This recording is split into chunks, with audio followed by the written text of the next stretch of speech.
মোবাইলে ধারণ করা ফুটেজে দেখা যায় রোববার রাতে এক ব্যক্তি কিশোরগঞ্জ শহরের স্টেশন রোড এলাকায় গ্রামীণ ব্যাংকের যশোদল শাখার নিচতলায় আগুন ধরিয়ে পালিয়ে যায়। সঙ্গে সঙ্গে আশপাশের লোকজন টের পেয়ে দ্রুত আগুন নেভায়। এতে ব্যাংকের কোনো ক্ষয়ক্ষতি হয়নি।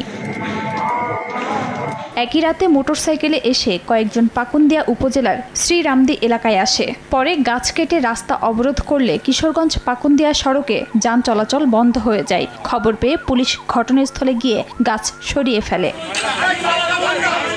রাত 10টার দিকে দুটি মোটরসাইকেলে 3 জন লোক ধামরাইয়ের ঢুলিভিটা বাসস্ট্যান্ড এলাকায় দাঁড়িয়ে থাকা বাসের জানালা ভেঙে আগুন দিয়ে পালায়। এ সময় আশপাশের লোকজন পানি ও বালু ছিটিয়ে আগুন নিয়ন্ত্রণের চেষ্টা করে। পরে ফায়ার সার্ভিস এসে আগুন নেভায়।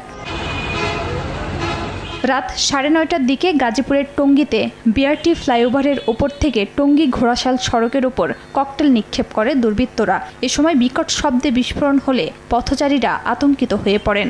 ঘটনাস্থলের পাশেই চেকপোস্টে ডিউটিরত পুলিশ সদস্যরা ঘটনাস্থলে এসে বিস্ফোরিত ককটেলের আলামত সংগ্রহ করেন। এ ঘটনায় কেউ হতাহত হয়নি।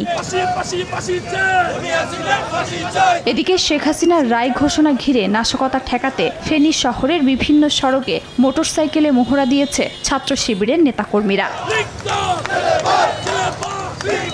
খাদিজা স্বপ্না, সময় সংবাদ।